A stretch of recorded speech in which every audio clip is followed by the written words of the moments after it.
Welcome back to the channel, everyone, and today we are going to hit two birds with one stone. So first we're going to play not only a game of bots on Super Helldive, but we're also going to discuss really how the community has taken aback by this brand new update, especially with all of the nerfs. But as you can see on this map, what I love to do is just go straight onto this rock. It's my personal little secret space, I guess, to really climb up on. But this is honestly, out of the other maps I've played, the only one that's safe. And you will just see me just get blown off the map like a damn ragdoll, just back and forth like a badminton over a net. But getting over to just how well the update has gone with the community, it has been absolutely, I think, polar opposite of what they were expecting, in my opinion, because they're like, yes, we're going to have all of this cool stuff, all these different rewards coming out, all of this, higher difficulty. When in reality, some of the best guns in the game, they have officially brought back down to par level. And I'm specifically talking about things to do with fire.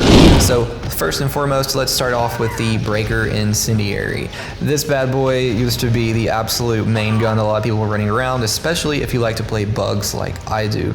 Now, not only on top of that, but also the flamethrower has now turned in from a torch to a basically, Yankee Candle, if I do have to say, as far as effectiveness goes.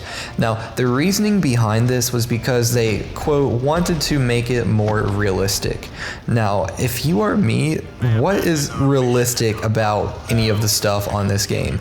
It's kind of like if I were to go into a mechanic shop and take this to the balancing team and say, hey, I have a flat tire, can you guys fix it? Well, they would, instead of fixing the one tire, they would pop the other three.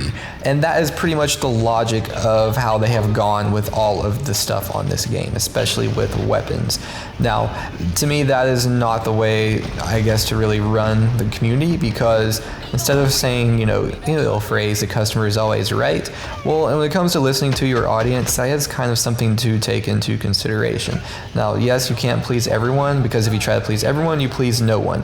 But there is a fine line whenever trying to make an actual, a quality of life upgrade to the game, or even just make weapons to where they're actually fun to use.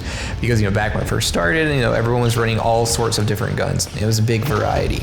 But, of course, you're going to have one or two that stand out. Now, in my opinion, instead of trying to bring all of the guns down to crap level or mediocre, why not bring them all up to a good level, like as good as the other guns? Because to me, that actually brings more variety on play, rather than bringing them all down and not wanting to use the crappy ones.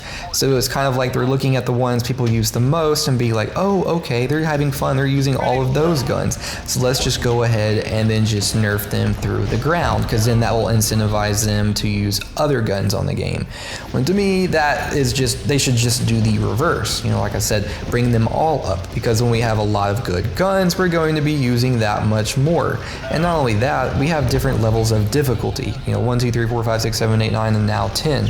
And as you see right here, level 10, in my opinion, if I had a gun that was much more powerful than what I do, as far as being the purifier goes, I would have a much more, better time, especially with the amount of different guns, because there's like, what, 12, 13 different guns, if I'm not mistaken. That's a lot more variety and a lot more replayability, rather than just trying to find the one that just squeezes out, a little bit more time to kill than the others.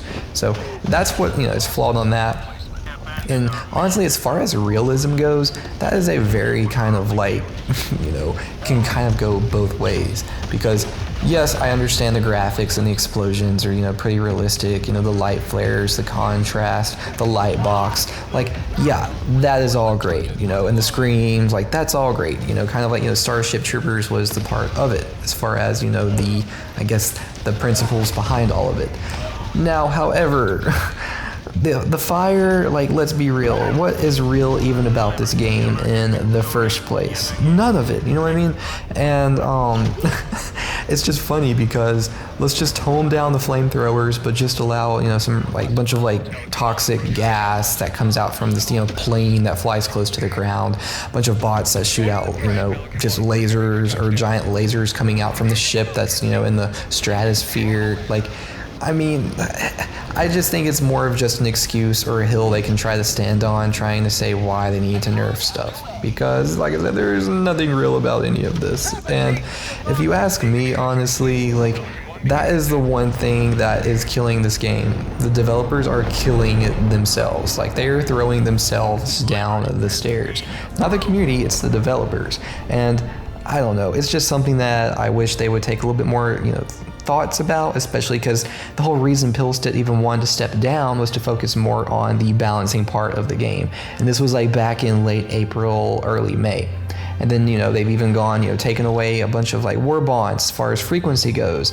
But now they come out with this, and it's probably like, I think the worst thing since the Polar Patriots. I mean, not really saying too much, but as far as practicability and replayability goes, it's not something many people want to do. Because like the flamethrower, decreasing fire damage on that, decreasing fire damage on the breaker spray and pray. Like, you've already, taken away the firepower on the eruptor. So it's kind of like, where is this game going to go from here? Like, I'll die on the hill. This is the best $40 on a game I've ever spent. But as far as replayability, it's not really something I'm going to want to come back to every day or every other day and play. You know what I mean? So let me know what you think in the comments below as far as your thoughts on this latest update. And yeah, I'll catch you all in the next one.